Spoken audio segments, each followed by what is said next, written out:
I was still shaking snow off my coat when my dad looked up from his drink and muttered, "Didn't know they let dropouts in here." The words hit harder than the winter air I'd just escaped. A few relatives chuckled like it was some inside joke they'd all agreed on years ago. I didn't say anything, just nodded like I was agreeing with him, hung my jacket up slowly, and took the seat furthest from the table, the one near the window with the draft. I told myself I was just here to make an appearance, maybe stay an hour, tops, then disappear again, the way I always did. My name's Elliot. I'm 32 now, but this happened last winter, right before Christmas, when my sister decided to host the annual family dinner at her house.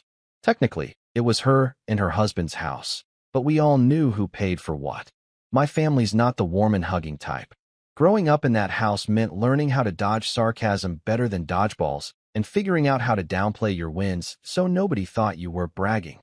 My parents weren't cruel in the obvious way, no broken bones or empty pantries, but they knew how to chip away at you piece by piece. Quietly, consistently. Sometimes I wonder if it would have been easier if they'd just screamed in my face like normal dysfunctional parents. I dropped out of college when I was 20. That's the headline they've clung to ever since. Doesn't matter that I left because the business I started in my dorm room suddenly exploded and I couldn't manage it between midterms. Doesn't matter that I sold that company 5 years later for an amount I still haven't fully processed. To them, I quit. I couldn't hack it. I'm the family's cautionary tale. Every time my name comes up, it's followed by that long sigh, the one that says, "Imagine if he'd just stayed in school." I rarely go to these things. The last time I showed up for a holiday dinner, my mom asked if I was still figuring things out. I'd just landed a major government contract. I remember staring at her across the table, holding my fork midair, wondering if she actually didn't know or just didn't care. Either way, I stayed silent. I've learned it's easier that way. Less friction. Less temptation to remind them who I really am. But this time felt different. My sister, Kara, personally called to invite me. She was always the peacemaker growing up, trying to balance between my brooding silence and our parents' performative judgment. She said she missed me, that it wasn't the same without me, that I should at least come for dessert, if not dinner. And this part made me hesitate. She said Dad had softened up, that he was trying. Against my better judgment, I said I'd think about it. Then the week rolled on, and I figured, why not? Show my face. Eat some pie. Leave before anyone got too nosy. I pulled into their driveway 10 minutes late. Not enough to make a scene, but enough to avoid the opening speeches. The lights inside glowed warm and golden, and for a brief second, I almost believed this time would be different. But then the door creaked open, and Dad saw me before anyone else. Didn't know they let dropouts in here. No hello. No smile. Just that. I could have left right then, gotten back in my car, and driven away. But something inside me, some mix of curiosity and quiet defiance, made me stay. Maybe I wanted to see how far they'd go this time. Maybe I was just tired of running from people who never bothered to catch up. The dining room was packed. Long tables stretching almost wall to wall, covered in beige and gold decorations. The kind that scream, "We only use this for company." Every seat was taken except for the one in the corner. I passed by cousins I hadn't seen in years, their kids glued to tablets, the smell of cinnamon and turkey thick in the air. My mom barely glanced at me, just said, "Oh, you came," and turned back to her conversation about someone else's wedding. I sat, quiet, observing. I'd gotten good at that over the years. My cousin Ben was talking loudly about his promotion at some insurance firm. His wife chimed in, practically reciting his resume. Everyone nodded, congratulated, toasted. I picked at the bread rolls. No one asked me anything, which, honestly, was a relief. Then, during the second round of wine, someone clinked their glass and said, "Time for the family career check-in." It was supposed to be a joke. Kind of. Uncle Ron started it years ago, and it stuck. Each person would go around and give a quick update on what they were doing. Promotions, new jobs, even firings, it was all part of the ritual. The adults pretended it was lighthearted, but you could feel the tension build as it moved around the table. My turn came last. Kara tried to skip me, but Uncle Ron laughed and said, "What about Elliot? Still chasing the dream?" I looked up from my drink. "Yeah," I said. "Still chasing." A few chuckles. My dad smirked. That's when Kara's husband, Matt, leaned over. He's newer to the family, married my sister a few years ago. Nice guy, corporate type. We'd never really talked. Where do you work, anyway? He asked casually, like he wasn't expecting much. I paused, thought about lying, thought about saying I was in consulting or something vague. But I was tired. Tired of minimizing. Tired of pretending. I told him the company name. He blinked, then looked me over like I'd just spoken fluent Mandarin. Wait, he said slowly, eyes narrowing. You're my CEO? The room went silent. I mean dead silent. Forks stopped moving. Even the kids looked up. And that was the first time I realized. No one here knew. Not even Kara. I looked at him, deadpan. Yeah, small world. He laughed once, short and sharp. You're kidding. I wasn't. Silence stretched again. My dad's face shifted. Confusion, then denial, then something harder to read. My mom blinked like she'd misheard. Uncle Ron cleared his throat. No one said a word. I reached for my glass, sipped once, and let the tension hang. But that was only the beginning. Because the second Matt pulled out his phone and fact-checked me under the table, and confirmed it, the dynamic of the room started to unravel. And trust me, I hadn't even gotten to dessert yet. Matt stared at me like he was trying to rewrite everything he thought he knew. The screen of his phone glowed beneath the table as he scrolled, no doubt checking the company website, maybe even our LinkedIn page. I didn't need to look. I knew what he'd find. My name was right there on the executive roster. CEO, co-founder. The title they'd all scoffed at, if they even knew it existed. He looked up again, face flushed, eyebrows raised like he was still processing. You're Elliot Hawthorne, he muttered, just loud enough for my sister to hear. As in that Elliot Hawthorne. Kara turned toward him, confused. Wait, what are you talking about? I could feel every set of eyes on me now. All the cousins, the in-laws, even the second cousin's kids. Some were pretending to still eat. Most weren't even blinking. Matt gave a half laugh, like he was still hoping I'd say I was joking. He owns the company I work for. Like, the whole company. I've seen him in all-hands meetings, but I thought. He trailed off, clearly trying to reconcile the me sitting at the end of the table in a thrifted coat and scuffed boots with the polished executive voice he'd heard on conference calls. Kara blinked. Wait, you run that company? You never told me that. I shrugged. You never asked.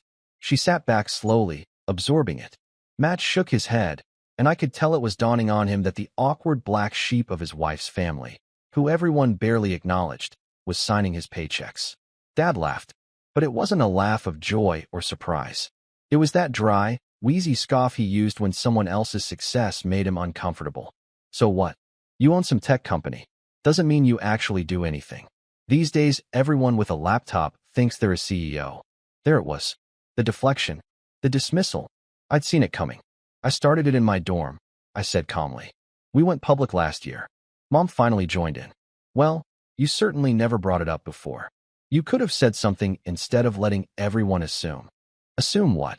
I asked, not bothering to hide the edge in my voice. That I was a burnout? That I failed? Silence. I didn't correct anyone because none of you ever asked. You decided who I was years ago, and anything that didn't fit that version just didn't exist. I hadn't planned to say that, but once it started coming out, I couldn't stop. Dad set his fork down, his tone sharpening. Don't get dramatic. If we treated you different, it's because you were different. You quit school. You stopped calling. You didn't want to be part of the family. No, I said, voice steady. I just got tired of being treated like a joke. Like my path didn't count because it wasn't the one you chose. The energy in the room shifted. Kara looked down at her lap, visibly uncomfortable. A few ants exchanged glances. Matt was still staring at me like he'd just discovered a rare animal. But the moment didn't last. Uncle Ron jumped in, trying to smooth things over with a fake laugh. Well, hey, look at that. Maybe now you can buy us all a vacation, huh? Since you're a big shot. A few people chuckled, relieved to break the tension. But it made something tighten in my chest. Because that's always how it went. The second things got real, they turned it into a joke. Redirect, deflect, move on. Except this time, I didn't want to move on. I could, I said. But I won't. That got their attention. I'm not here to impress anyone. I came because Kara asked me to.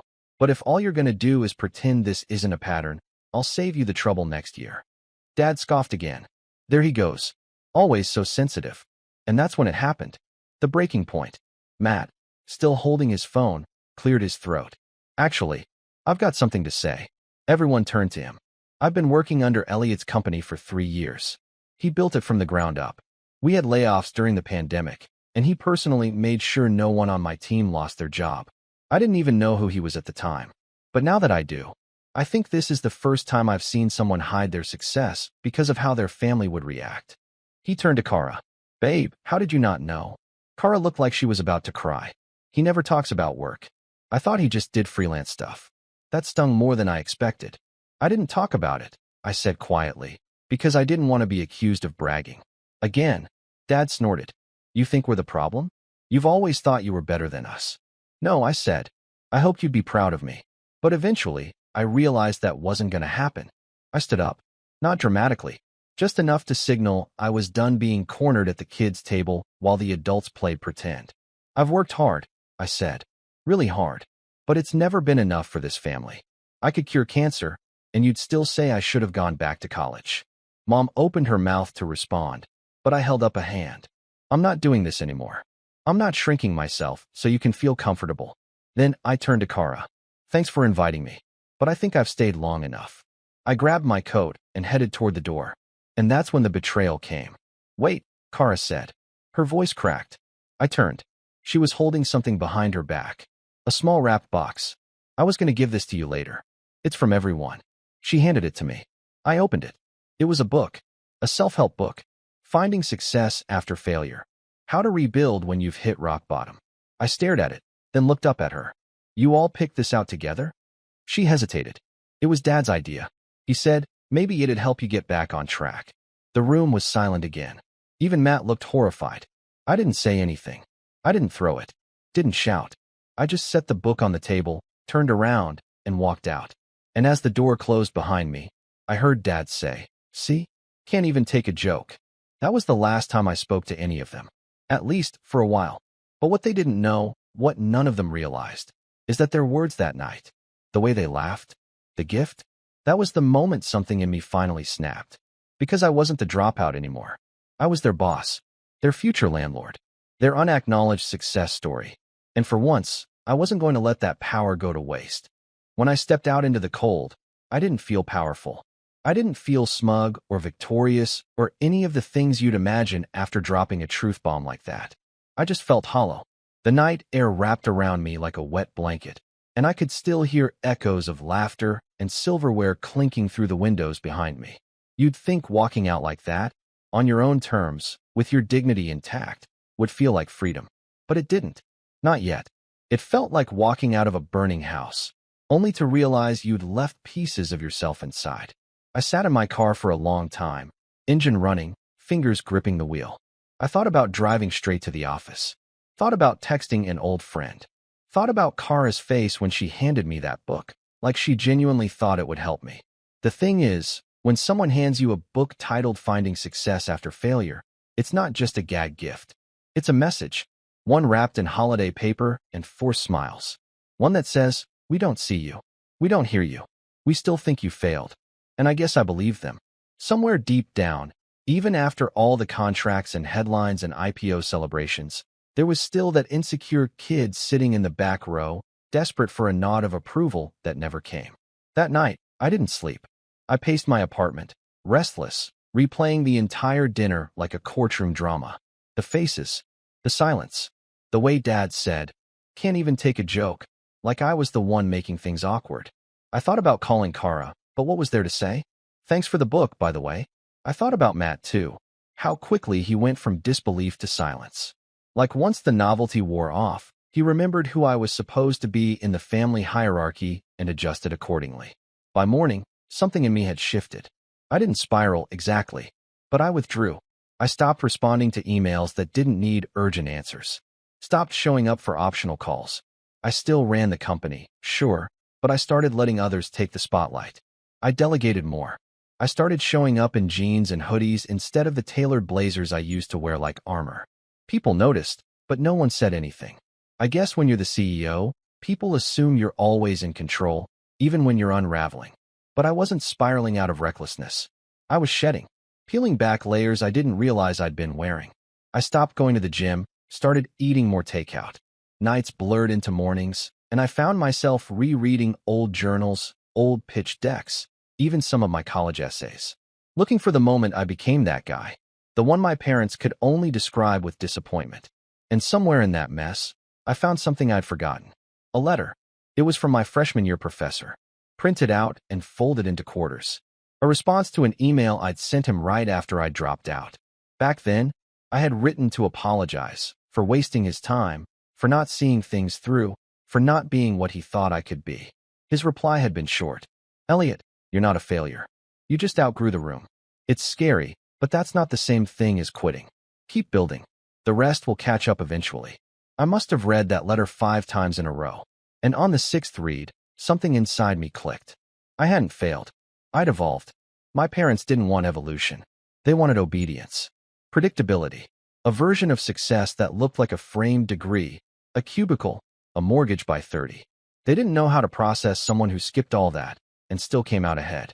I spent the next few weeks doing something I hadn't done in a long time. I unplugged. Not from the company. I still took key meetings and checked in with the execs, but from the noise. The expectations. The pressure to prove anything to anyone. I walked more. Explored bookstores I'd always passed by but never entered. Started journaling again, not in some performative self-care way, but honestly. Messily. I even bought an old typewriter from a thrift store and banged out pages just for the sound of it. And slowly, the fog started to lift. I began mentoring a few young entrepreneurs in my spare time. Kids who reminded me of me, smart, scrappy, and totally unsupported by the people closest to them. I didn't do it for clout or ego. I did it because I wanted someone else to hear, you're not broken. You just don't fit the mold, and that's okay. One of them, a 19-year-old named Jordan, had built a mobile app that was clunky and barely functional, but had heart. Real vision. I helped him polish the pitch, connected him with a few angel investors, and before I knew it, he'd raised his first round. Watching him succeed felt better than anything I'd done in months. That's when I realized something else. I wasn't just rebuilding my self-worth. I was redefining what success meant to me. It wasn't just headlines and revenue. It was legacy. It was being the person I needed when I was younger. It was building something that outlasted me, not just a company, but a belief system. A model that didn't demand you conform to be worthy. Meanwhile, the family stayed silent. No calls. No texts. Kara sent one hope you're well message in mid-January, but I didn't respond. Not because I was angry, but because I was tired. Tired of being the only one doing the emotional labor. Then, one day in February, something unexpected happened. I got a message from HR. Apparently, Matt had requested a transfer. Something about a conflict of interest and uncomfortable family dynamics. I didn't stop it. I didn't even respond. I let it pass through me like wind through a cracked window. But the timing was interesting, because just 2 days after that, I got a certified letter in the mail. It was from my parents. More accurately, it was from their lawyer. They were selling their house, and they were offering me the first opportunity to buy it at a generous family rate before they listed it on the market. I laughed, loud, not because it was funny, but because it was so them. After all these years, after writing me off, belittling my every achievement, and handing me a self-help book over holiday dinner, their first real contact was a real estate offer. I didn't respond right away. I wanted to think, not just about the house, but about what I wanted now. What felt like revenge 6 weeks ago didn't feel like that anymore. I wasn't interested in proving a point for the sake of pride, but I was interested in taking control of the narrative. I stared at that letter for a long time. Then I set it down, opened my laptop, and began drafting a different kind of response. Because the thing about rock bottom, it's not always a place of despair. Sometimes, it's the foundation. The one you rebuild on. Stronger, sharper, and more unshakably you than ever before. And that letter? That was the blueprint for what came next. But they had no idea what was coming. I didn't reply to the letter. Not at first. I folded it up and slid it into a drawer. Next to the rejection letters from colleges I never went to, the old bank statement from the month I hit 7 figures, and a faded photo of me at 16, standing stiffly in a wrinkled button-down at my sister's high school graduation while my dad beamed behind her like she'd just solved world hunger. I stared at that drawer for a while. I wasn't angry, not anymore. Anger had burned off weeks ago. What was left now was something cooler. More focused. Precise. I'd learned a long time ago that revenge wasn't about shouting the loudest or slamming the most doors. It was about control. About showing people, quietly, methodically, that the world didn't orbit around their approval. That house offer? It wasn't a peace offering. It was bait. My parents weren't sentimental. If they were, they would have called. Would have asked me how I'd been since the dinner, maybe apologized, or at least pretended to. But this wasn't about reconnecting. It was about convenience and desperation. I did some digging. One of the perks of owning a company that specializes in financial software integration is access. Not illegal access, mind you, but connections, data, public records, real estate filings, trends. A few calls later, I had the full picture. Turns out, my parents were broke. Not flatline bankrupt, but close. Their retirement fund had taken a hit during the last market dip, and Dad, Mr. I worked hard for everything I have, had apparently refinanced the house to fund some investment opportunity 2 years ago. Some nonsense crypto startup run by a guy named Lance with frosted tips and a Shopify hoodie. It tanked. Now they were trying to sell the house before the bank started knocking. And their pitch to me as the first family buyer was more about skipping realtor fees than mending fences. It all clicked into place. The self-help book, the silence, the sudden need to reconnect via certified mail. They didn't want a relationship. They wanted a bailout. And that's when I knew I wasn't just going to reject their offer. I was going to flip the entire dynamic on its head. I sat down that night and made a list. Not a petty list. Not some burn-it-all revenge fantasy. This wasn't about rubbing anything in. It was about resetting the table. For once in my life, I was going to be the one pulling the strings. Step 1. Buy the house, but not from them. I contacted the bank directly. Not through a third party. Through someone I'd met years ago at a fintech conference in Austin, a mid-level account manager who'd since been promoted to VP of lending.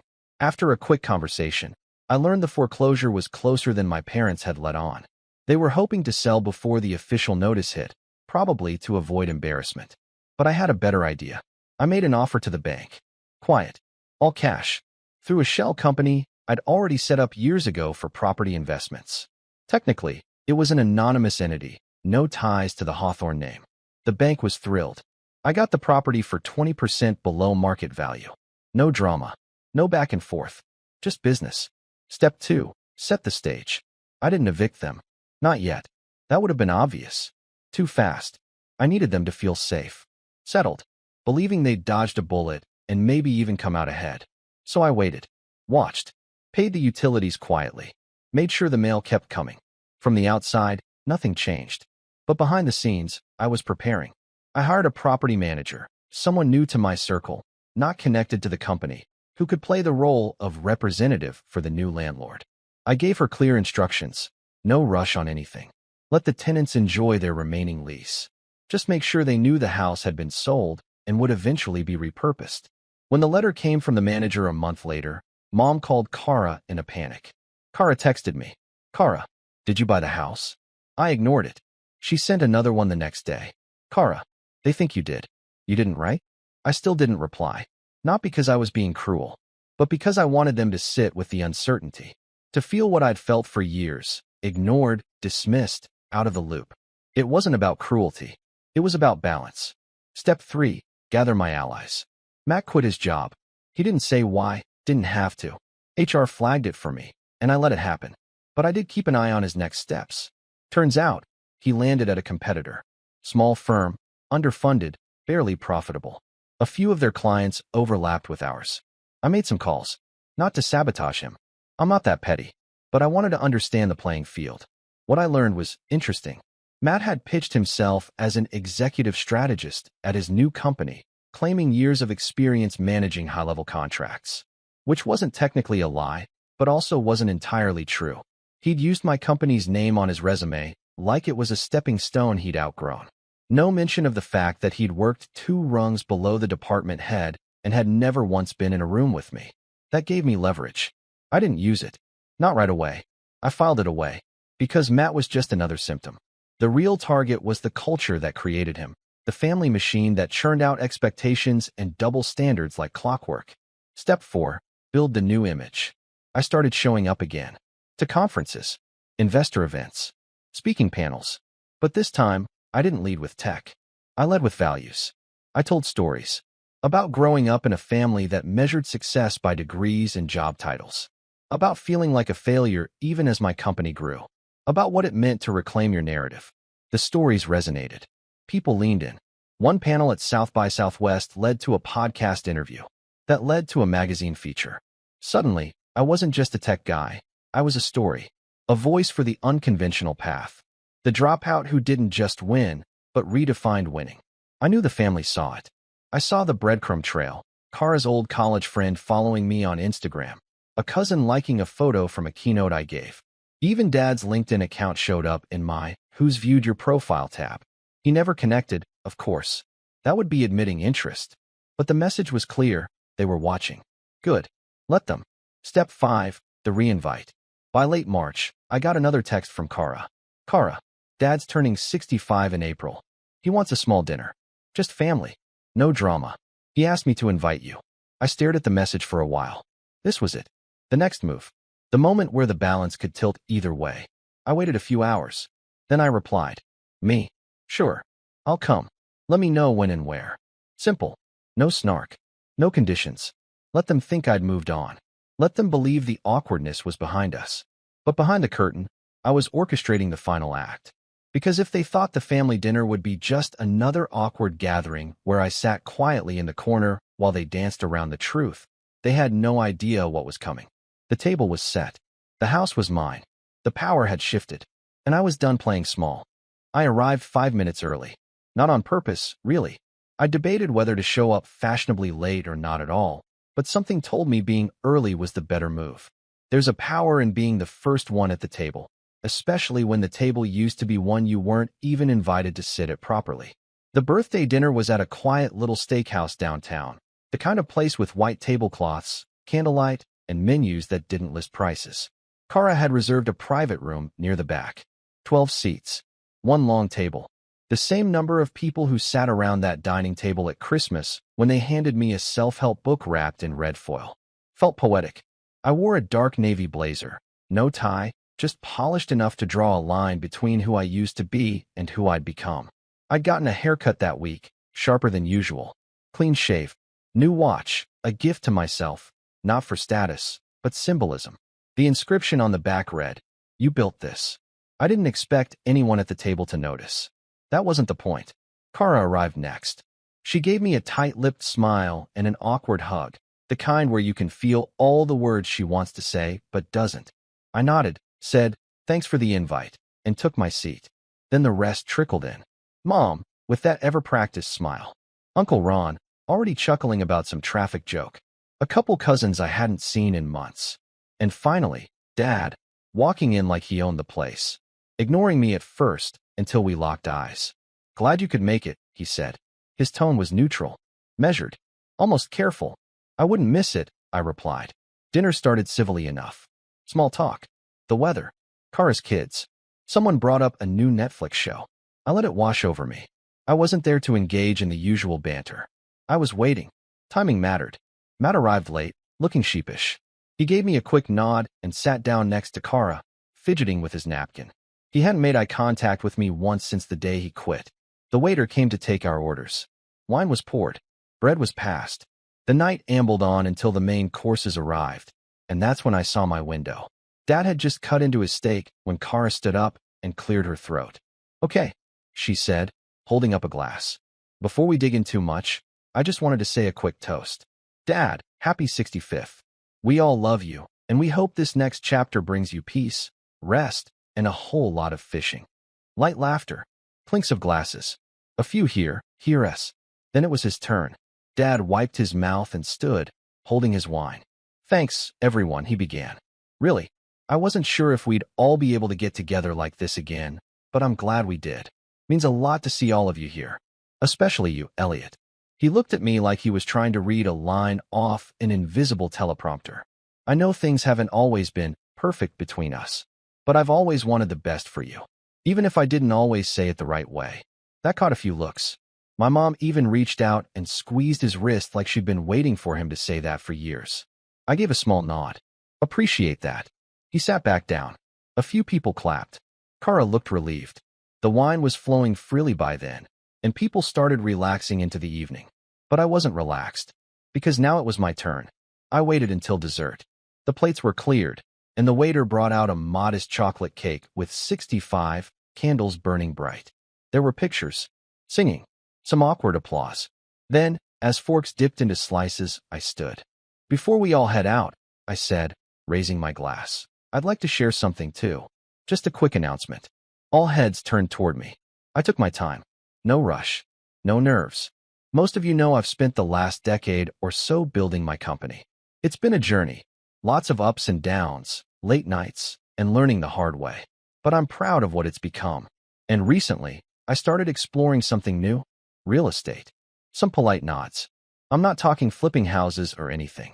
I'm building something more meaningful. A series of community projects, mixed-use developments, even a few legacy properties. I looked around the table, pausing just long enough to catch everyone's gaze. One of those properties came up for sale recently. It meant something to me, carried a lot of history. So I bought it. The room tensed. I could feel the shift. I turned to Dad. It was yours. He froze. I kept going.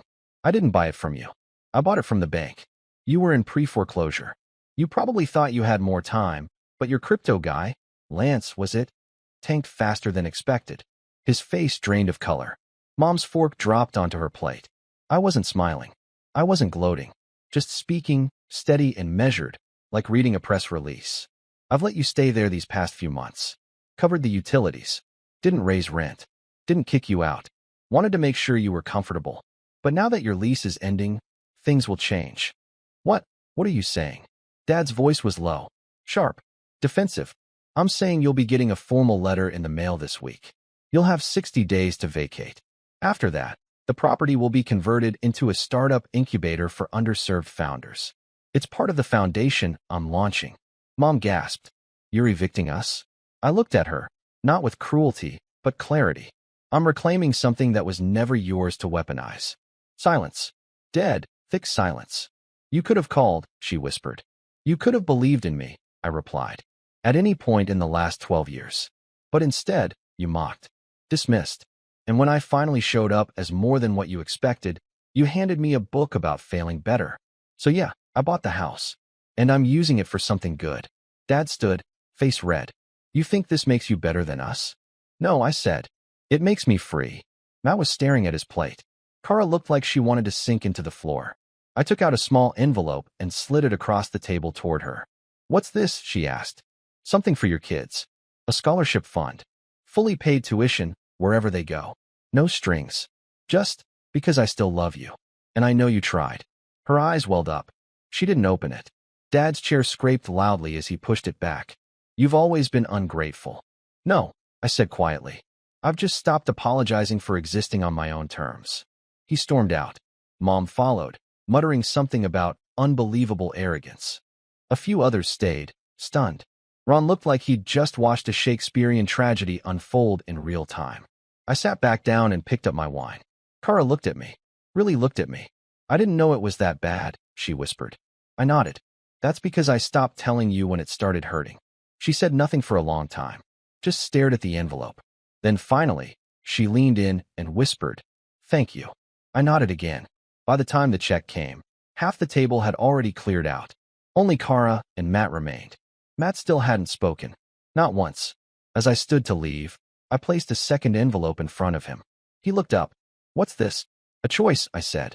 Your new employer is about to be audited. They're not ready. You can stay, or you can jump ship and join a competitor I'm quietly funding. Higher salary. Better fit. No family drama.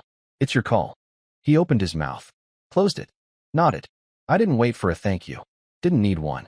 I walked out into the night. The air crisp and clean. The sky stretched wide above me. There was no fanfare. No applause. Just peace. And for the first time in years, I wasn't chasing anything. I was walking towards something entirely my own. I wasn't the dropout anymore. I was the legacy.